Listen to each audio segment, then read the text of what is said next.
issues that are wanting in the sustainability discussion. What are some of the things wanting in the sustainability discussion? What do we need? What do we talk about that is so important?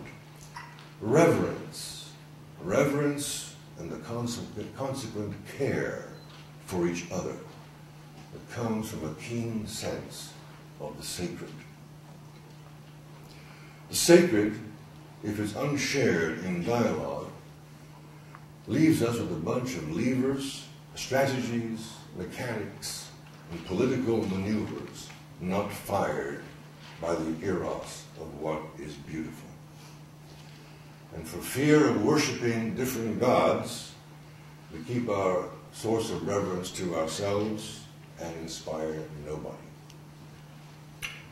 Such that appeals to sustainability always involve practical consequences, scare tactics, economic alarms, or sentimental allusions to the loss for subsequent generations, when our real motive for environmental health should be our deep love for the air we breathe, the air that moves through us, and consequently deep love for each other. This should be the inspiration for environmental care. The air that moves through us, love for the things in the world that are not outside of us, but in us. Just as we people are implicit in each other, not connected but implicit, when we are not discrete, separate, divorced from our environment, ourselves are a commingling of all that flourishes, or conversely, all that is contaminated.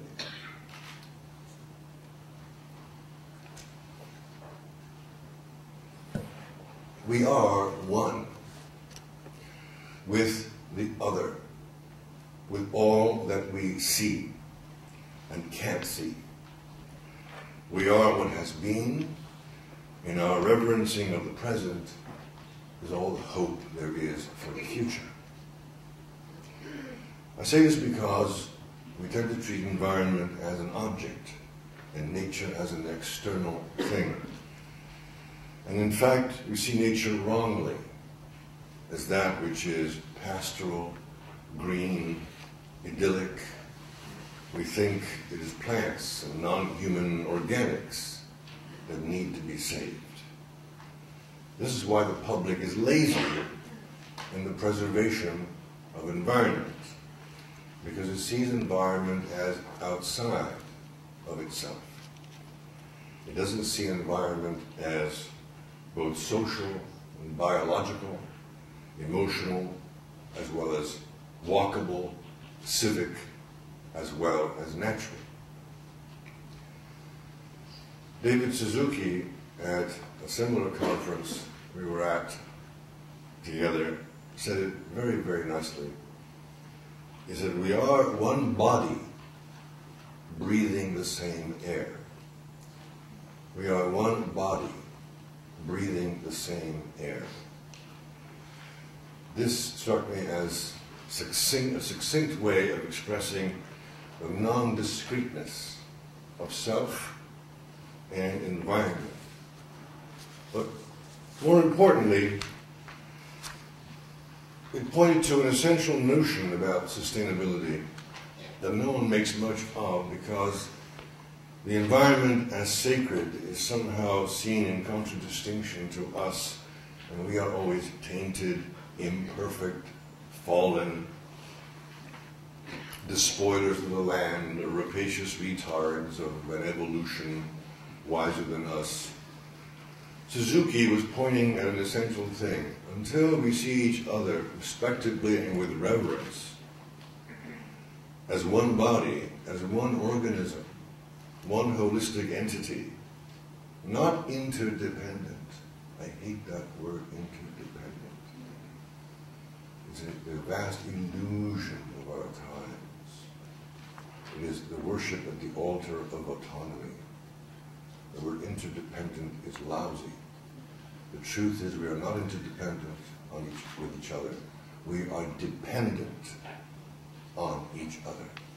Like it or not, we are not interdependent. We are dependent. Sooner or later, life teaches us that. And certainly, the idea of global holism and environmental survival will. Until we see each other as one body, one organism, dependent on each other, we will not save the environment. We must save each other first. As fallen egos, as civic creatures, as a humane ecology that sees principles of ecology first in one's own family, in one's own neighborhood, in one's own community, in one's own city. We have to care for each other enough to give environment to each other. We have to care for each other enough to give environment to each other as a sacrament that consecrates the human project to God. Even as I'm talking, I'm positing this duality. It's in the language. We inherit it. Aristotle, dualism, Greek philosophy, I suspect so. Always is dualism. Trying to make two things into one. We intuit as poets inside of ourselves, as artists, creative people, as children of God. As children of God, we feel things whole. And we think about them, and separate them, and compartmentalize them. And even the language betrays this dichotomy, this dichotic way of looking at things. But I think that the dualism of self and nature is useful in one way only. If you don't know how to act with people, you don't know how to act with nature. That's a handy way of using the dualism. It points to something else. The dualism that alludes to the whole, to the truth. That's why poetry works. That's why truth works. Why our intuitions work. Why our love works. There is a oneness to which the bric-a-brac of language alludes. If we don't know how to act with people, we don't know how to act with nature. If you're selfish with people, you are mindless of what kills people with pollution and wastage.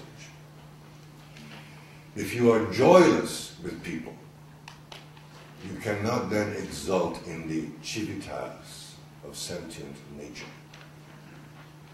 If you are joyless with people, you cannot exult in the civitas of sentient nature. Who you are as a civic being is not separate from who you are taking a stroll in the countryside. Who you are as a civic being is not separate from who you are taking a stroll in the arms of Mother Nature. This leads me to a cliche of my own making. I make a lot of them, and there's a catalog of them at home. I've used it often, I'll use it again. I like the ring of this. I'm such a sloganeer. We will not have sustainability until we replace an ethic of entitlement with an ethic of sufficiency.